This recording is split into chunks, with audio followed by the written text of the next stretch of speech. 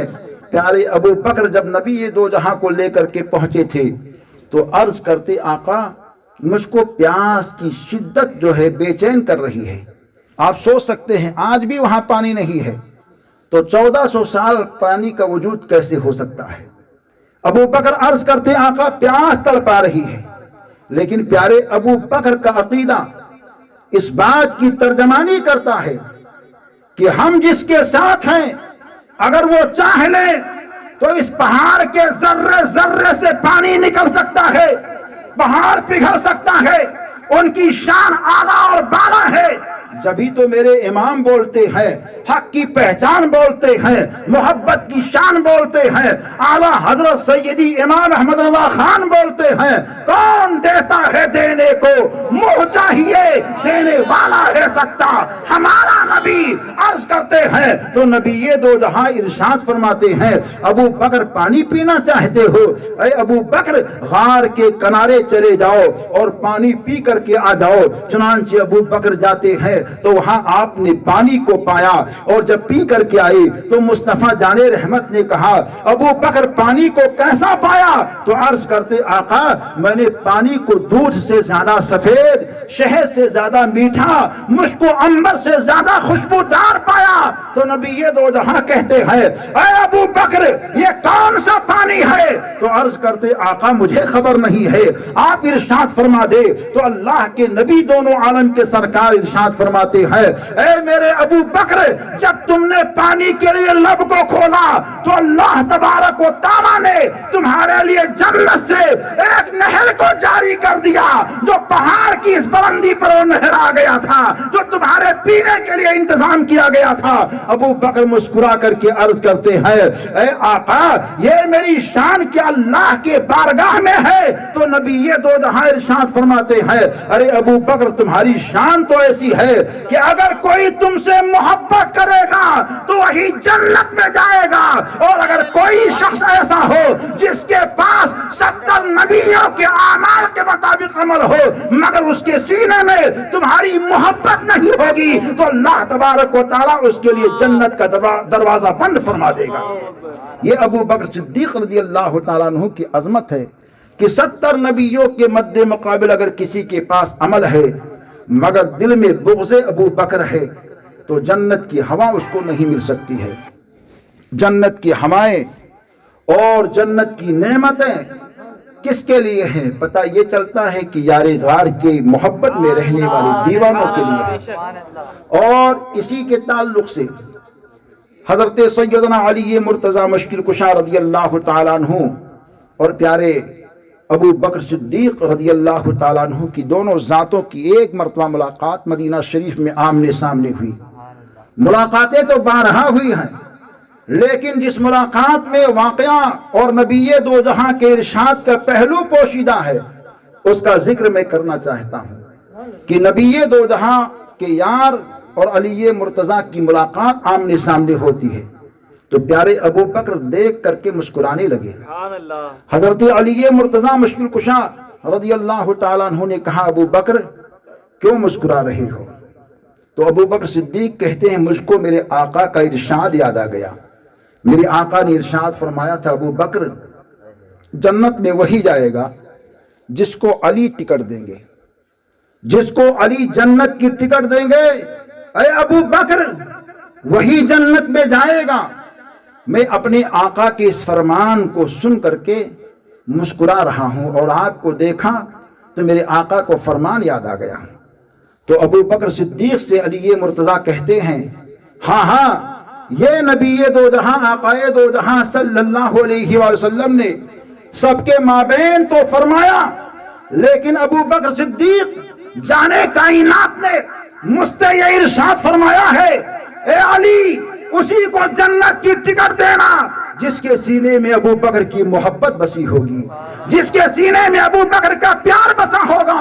پتہ یہ چلا کہ ابو بکر صدیق رضی اللہ تعالیٰ عنہ کی عظمت ایسی ہے کہ اگر جنت تک جانا ہے علی شیر خدا حسن و حسین کے محبت کا فیض اگر لینا ہے تو یار غار مصطفیٰ سے سچی محبت کرنی پڑے گی۔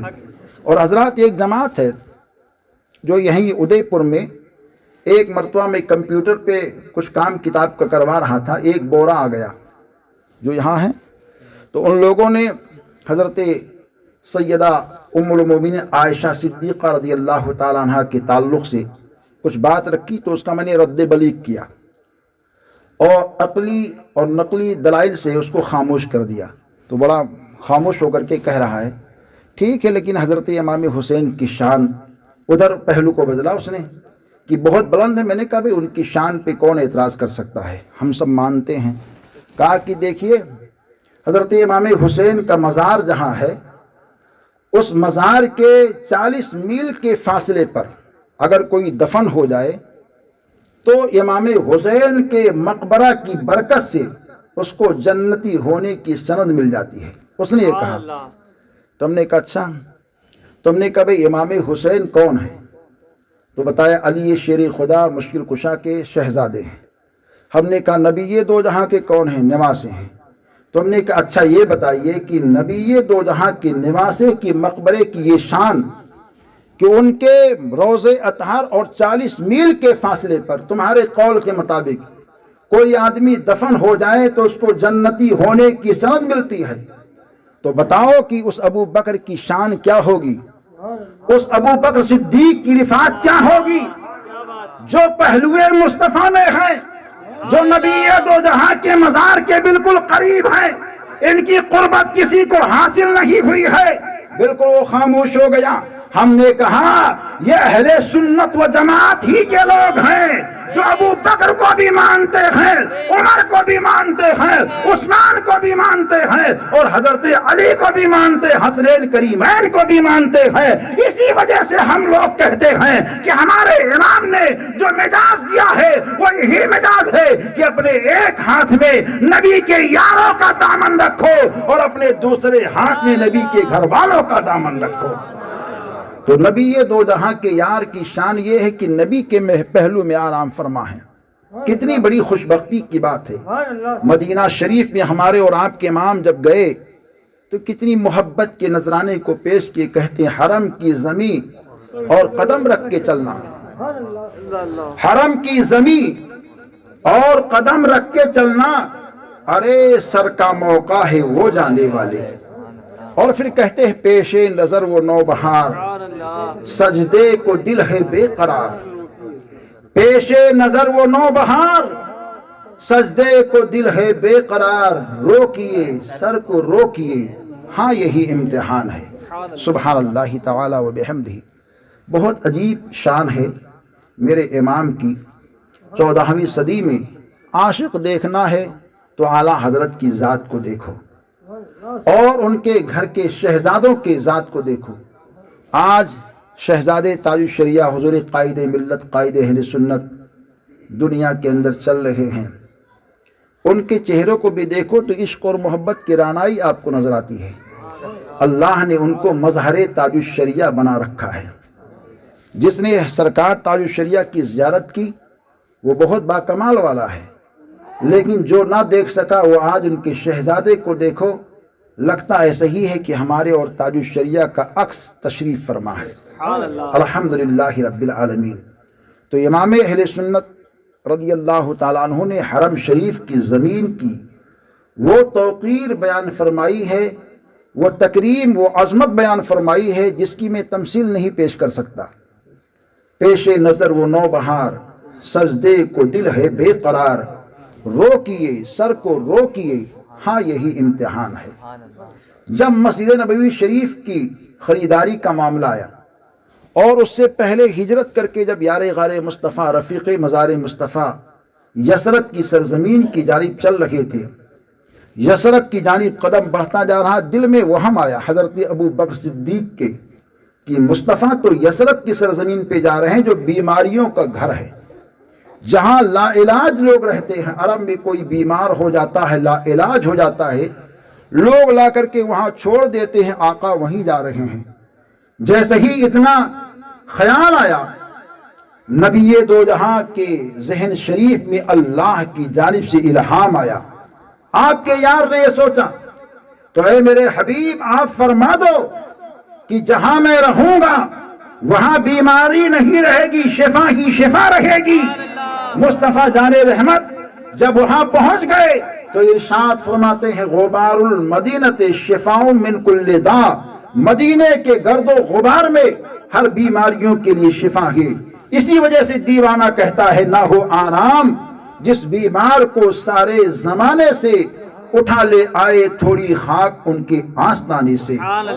تو ابو بکر صدیق ہجرت میں چل رہے ہیں ساتھ ساتھ، اور جب مدینہ شریف کے بستی کے قریب پہنچنے لگے تو لوگوں کی توجہ ابو بکر کو محسوس ہوا کہ لوگوں کی توجہ ان کی جانب ہے، تو انہوں نے اپنے جسم سے ایک کپڑا اٹھایا اور ایک عصا کے اوپر ڈالا، اور ایک روایت تو یہ ہے کہ ہاتھ ہی کو عصا بنایا، اور اپنے ہاتھ کے اوپر کپڑا ڈال کر کے مصطفیٰ کے سر اطہر پر سایہ کرتے ہوئے چلنے لگے۔ تو آقا نے کہا ابو بکر یہ کیا کر رہے ہو؟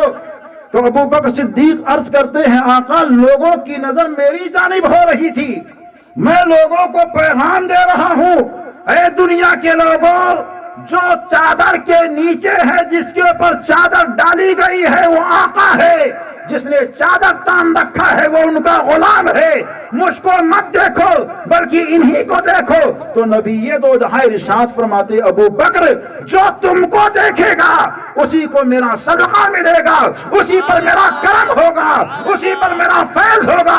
پتہ یہ چلا مصطفیٰ جان رحمت نے ابو بکر سے محبت کو اپنی محبت بتا دی ہے، ابو بکر سے پیار کو اپنا پیار بتا دیا ہے، ابو بکر سے انسیت کو اپنی انسیت بتا دی ہے۔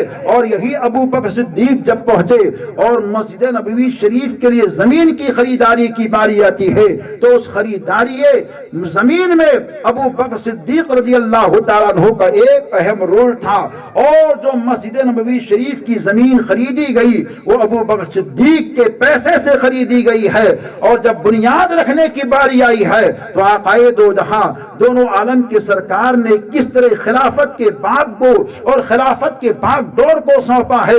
لوگ یہ کہتے ہیں نبی دو جہاں کے وصال کے بارے بعد میں خلافت کے حصے کو تقسیم کیا گیا ہے، مگر میرے آقا نے اپنے حیات ظاہری ہی میں لوگوں کو بتا دیا تھا کہ میرے بعد کون خلیفہ ہوگا، ان کے بعد کون خلیفہ ہوگا، ان کے بعد کون خلیفہ ہوگا، ان کے بعد کون خلیفہ ہوگا۔ مسجد نبوی شریف کی بنیاد کی تعمیر کا سلسلہ شروع ہونے والا ہوتا ہے، آقا اس بنیاد کے اندر اترتے ہیں اور پتھر اپنے دستے مقدس سے رکھتے ہیں، پھر آواز دیتے ہیں اینا ابو بکر، کہاں ہے ابو بکر؟ ابو بکر صدیق آگے بڑھے تو ہم سب کے آقا ارشاد فرماتے ہیں اے ابو بکر جو پتھر میں نے رکھا ہے اسی پتھر سے ملا کر کے ایک پتھر تم رکھ دو۔ جب انہوں نے رکھ دیا تو آقا نے عمر فاروق کو آواز دیا اینا عمر، کہاں ہے عمر؟ عمر آگے بڑھے، نبی دو جہاں ارشاد فرماتے ہیں اے عمر جہاں ابو بکر نے پتھر کو رکھا ہے ان کے پتھر سے ملا کر کے تم ایک پتھر رکھ دو۔ جب وہ پتھر نکل کر کے باہر ہوئے تو آقا نے حضرت عثمان کو آواز دی اور کہا اے عثمان جہاں عمر نے پتھر رکھا ہے اسی پتھر سے ملا کر کے تم ایک پتھر رکھ دو۔ چنانچہ انہوں نے جب پتھر رکھ دی تو آقا دو جہاں نے علی شیر خدا کو آواز دی اور کہا اے علی جہاں عثمان نے پتھر کو رکھا ہے ان سے پتھر ملا کر کے تم ایک پتھر رکھ دو۔ دنیا یہ دیکھتی ہے نبی دو جہاں پتھر کو رکھوا رہے ہیں، مگر حقیقت یہ ہے کہ میرے آقا پتھر کے رکھنے کے ماحول میں خلافت کے دردے کو تقسیم کرتے ہوئے جا رہے ہیں اور بتاتے ہوئے جا رہے ہیں میرے بعد جو خلیفہ ہوگا اس کا نام ابو بکر ہوگا، ان کے بعد جو خلیفہ ہوگا اس کا نام عمر ہوگا، ان کے بعد جو خلیفہ ہوگا ان کا نام عثمان ہوگا، ان کے بعد جو خلیفہ ہوگا ان کا نام علی ہوگا۔ دنیا کچھ اور سمجھے، میرے امام بولتے ہیں نبی دو جہاں کے غیب کا یہ معاملہ ہے کہ نبی دو جہاں اسی جگہ اسی دن خلافت کے درجے کو بالکل تقسیم فرماتے ہوئے جا رہے ہیں، اور میرے امام بولتے ہیں آقا کے علم غیب کا حال تو یہ ہے اور کوئی غیب کیا تم سے نہا ہو بھلا جب نہ خدا ہی چھپا تم پہ کروڑوں درود۔ نبی دو جہاں کی عظمتیں کیسی ہے، اور ابو بکر صدیق رضی اللہ تعالیٰ عنہ نے اپنے آقا سے کتنی محبت کی ہے، کتنا پیار کیا ہے۔ اگر شان ابو بکر صدیق ہی بیان کیا جائے تو راتیں پوری ہو سکتی ہیں، مگر کما حقہ سیرت ابو بکر کی باتیں پوری نہیں ہو سکتی ہیں۔ تاریخ اسلام سے اگر یار غار مصطفیٰ، رفیق مزار مصطفیٰ کا نام نکال دیا جائے تو اسلام کی تاریخ بالکل ادھوری رہے گی، پوری ہو ہی نہیں سکتی ہے۔ وہ شان ابو بکر صدیق رضی اللہ تعالیٰ عنہ کی ہے۔ میرے آقا دونوں عالم کے سرکار صلی اللہ علیہ وسلم نے ایک مرتبہ ام المومنین حضرت عائشہ صدیقہ رضی اللہ تعالیٰ عنہ سے ارشاد فرمایا، اے عائشہ، انا سید المرسلین و ابو کے افضل الصادقین و انت ام المومنین۔ نبی دو جہاں فرماتے، اے عائشہ، میں رسولوں کا سردار ہوں اور تیرا باپ صدیقین کا سردار ہے، افضل ہے، اور تو جو ہے وہ ام المومنین ہے، مومنوں کی ماں ہے۔ اب آپ سوچ سکتے ہیں کہ جن کی بیٹی مسلمانوں کی ماں ہو، ان کے باپ کی کیفیت کیسی ہوگی۔ چاندنی رات ہے، حضرت عائشہ صدیقہ رضی اللہ تعالیٰ عنہ نے آسمان کی ستاروں کو دیکھا، عرض کرتی، آقا کیا کوئی شخص ایسا بھی ہے جس کی نیکیاں آسمان کے ستاروں کے برابر ہیں؟ تو میرے آقا ارشاد فرماتے، ہاں عائشہ، وہ عمر ہیں جن کی نیکیاں آسمان کے ستاروں کے برابر ہیں۔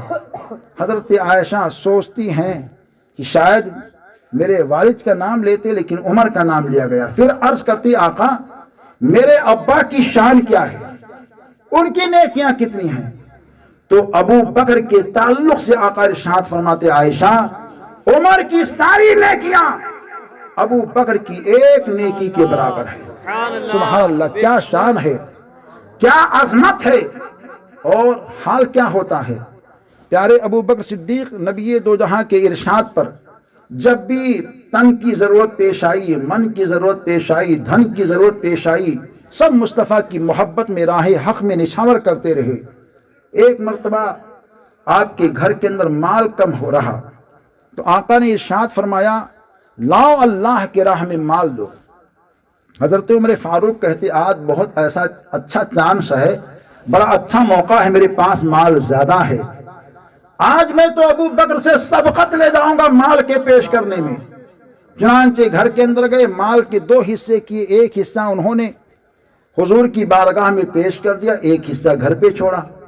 حضرت عثمان غنی نے مال کے 3 حصے کیے، 2 حصہ آپ نے گھر پہ رکھا، ایک حصہ نبی کی بارگاہ میں پیش کر دیا۔ مگر ابو بکر صدیق رضی اللہ تعالیٰ عنہ کی محبت اور عظمت دیکھو کہ آپ نے سارے مال کو جمع کیا، گھر میں جھاڑو لگوایا، جسم کے اوپر جو کپڑا تھا اس کپڑے کو اتارا، ٹاٹ کا لباس پہنا، اور پہننے کے بعد میں سر کے اوپر سارا اثاثہ، سارا مال لے کر کے حضور کی بارگاہ میں پہنچنے والے ہوتے ہیں تو کیا دیکھا کہ اللہ کا فرشتہ اسی لباس میں آیا ہے جس لباس میں یار غار مصطفیٰ گھر سے چلے ہیں۔ آقا دو جہاں نے کہا، اے فرشتے، اس سے پہلے کبھی اس حال میں نہیں آئے؟ تو فرشتہ عرض کرتا ہے، یا رسول اللہ، آپ کے یار کی یہ حالت ہے کہ اللہ تبارک و تعالیٰ کو آپ کے یار کی ادا اتنی پسند آئی کہ معبود برحق نے صرف مجھے کو نہیں بلکہ آسمان کے سارے فرشتوں کو وہی لباس پہننے کا حکم دیا ہے جس لباس میں آپ کا یار ابھی آنے والا ہے۔ چنانچہ ابو بکر صدیق جب سارا مال لے کر کے پہنچے تو مصطفیٰ مسکراتے ہیں اور عرض کرتے ہیں، اے ابو بکر، گھر میں کیا چھوڑ کے آئے بچوں کے لیے؟ تو عرض کرتے، آقا گھر میں اپنے بچوں کے لیے اللہ اور اس کے رسول کو چھوڑ کے آیا ہوں۔ سبحان اللہ، کیسی محبت ہے، سارا مال پیش کر دیا۔ حضرت عمر فاروق وہ کہتے ہیں، کبھی بھی میں آپ سے سبقت نہیں لے جا سکتا، مال کم تھا مگر اس میں بھی آپ نے بتا دیا جو ہے سب مصطفیٰ کے لیے ہے۔ یہی محبت اور یہی پیار ہے جو ابو بکر صدیق رضی اللہ تعالیٰ عنہ نے نبی دو جہاں کی محبت میں مثالی طور پر پیش فرمایا ہے۔ اور جب آقا دنیا سے تشریف لے گئے تو تشریف لے جانے کے بعد میں اچھے بڑے طاقتور جو صحابی تھے سب کے جسم لرز گئے تھے، حضرت عمر فاروق کا حال ایسا ہو گیا تھا، ننگی تلوار لے کر کے مدینہ شریف کی گلیوں میں چلتے تھے اور یہ کہتے تھے اگر کوئی یہ کہے گا کہ مصطفیٰ جان رحمت کا انتقال ہو گیا ہے تو میں اس کا سر قلم کر دوں گا، لیکن یہ تنہا ایک ذات ابو بکر صدیق کی تھی کہ آپ کھڑے ہو گئے اور آپ نے حضرت عمر فاروق کے سینے پر ہاتھ مارا اور مارنے کے بعد میں کہا کیا نبی دو جہاں نے نہیں فرمایا تھا کلو نفس ذائقۃ الموت، ہر نفس کو موت کا مزہ چکھنا ہے؟ تو مصطفیٰ جان رحمت دے تو اس سے پہلے اس کی بشارت دے دی ہے اور ارشاد فرمایا ہے اس سال میں حج کر رہا ہوں، ہو سکتا ہے آنے والے سال میں تمہارے ساتھ نہ رہوں۔ تو آقا دو جہاں نے تو اپنے دنیا سے جانے کا اشارہ فرما دیا ہے، تو اے عمر ہوش میں رہو، ہوش میں رہو۔ چنانچہ حضرت عمر فاروق اس وقت کہتے ہیں واقعی ابو بکر صدیق رضی اللہ تعالیٰ عنہ کے سینے کو اللہ نے ایسا کشادہ فرما دیا ہے کہ جو چیز میں جانتا نہیں تھا اللہ نے ان کے ہاتھ کی برکت سے علم کو عطا فرما دیا ہے۔ ابو بکر صدیق رضی اللہ تعالیٰ عنہ کا جب وصال ہو گیا تو وصال سے پہلے آپ نے حضرت علی شیر خدا کو بلا کر کے کہا کہ دیکھیے جب مجھ کو نہلا دیا جائے، کفنا دیا جائے تو میرے جنازے کو تیار کرنا اور حضور کے روضے پاک کے سامنے لے جانا، اور لے جانے کے بعد میں سلام پیش کرنا اور یہ عرض کرنا کہ یہ حضور آپ کا غلام ابو بکر ہے جس کی خواہش ہے کہ آپ کے روضے پاک میں آپ کے پہلو میں دفن ہونے کی۔ اب مزار پاک سے آواز آئے تو مجھ کو اندر دفن کر دینا ورنہ عام مسلمانوں کے قبرستان میں دفن کر دینا۔ چنانچہ حضرت علی شیر خدا نے ایسے ہی کیا، جنازے کو سرکار کے روضے کے سامنے رکھا، مزار اقدس کا دروازہ بند تھا، اور جب سلام پیش کرنے کے بعد میں اس بات کو رکھی گئی تو مزار شریف کا دروازہ خود بخود کھل گیا اور اندر سے آواز آئی ادخلوا الحبیب الی الحبیب، دوست کو دوست کے پاس لے آؤ، کیونکہ ایک دوست کو دوسرے دوست سے ملنے کا شوق پیدا ہو چکا ہے۔ یہ ابو بکر صدیق رضی اللہ تعالیٰ عنہ ہیں جن کا انتظار آمنہ کے والی رحمت تمام مدینے والے مصطفیٰ غار میں بھی کر رہے تھے اور مزار میں بھی کر رہے تھے۔ ان کی شان کیسی شان ہوگی جو دنیا میں تھے تو یار بن کر کے رہے اور آج قبر میں ہیں تو صاحب مزار بن کر کے ہیں۔ کتنی بڑی خوشبختی کی بات ہے، کتنی شان ہے۔ نبی دو جہاں نے ارشاد فرمایا 360 خوبیوں میں سے کوئی ایک خوبی اللہ کے بندے کے اندر پائی جائے تو اللہ تعالیٰ اس کو جنت میں ضرور داخل فرمائے گا۔ تو ابو بکر صدیق رضی اللہ تعالیٰ عنہ کھڑے ہو گئے، عرض کرتے آقا کیا میرے اندر بھی کوئی خوبی پائی جا رہی ہے؟ تو مصطفیٰ جان رحمت ارشاد فرماتے ابو بکر تمہارے اندر تو 360 کی ساری خوبیاں پائی جا رہی ہیں۔ آپ سوچئے کہ ان کی شان کیسی ہے۔ عابد عبادت کرتا ہے، مجاہد جہاد کرتا ہے، روزے دار روزہ رکھتا ہے، صدقہ کرنے والا صدقہ دیتا ہے۔ کل میدان محشر سے گزر کر کے لوگ جب آگے جائیں گے تو جنت کا ایک ایک دروازہ ہر ایک کو آواز دے گا، صدقہ جس نے کیا ہے زیادہ اس دروازے سے آواز آئے گی اس کو یہاں سے بھیجو۔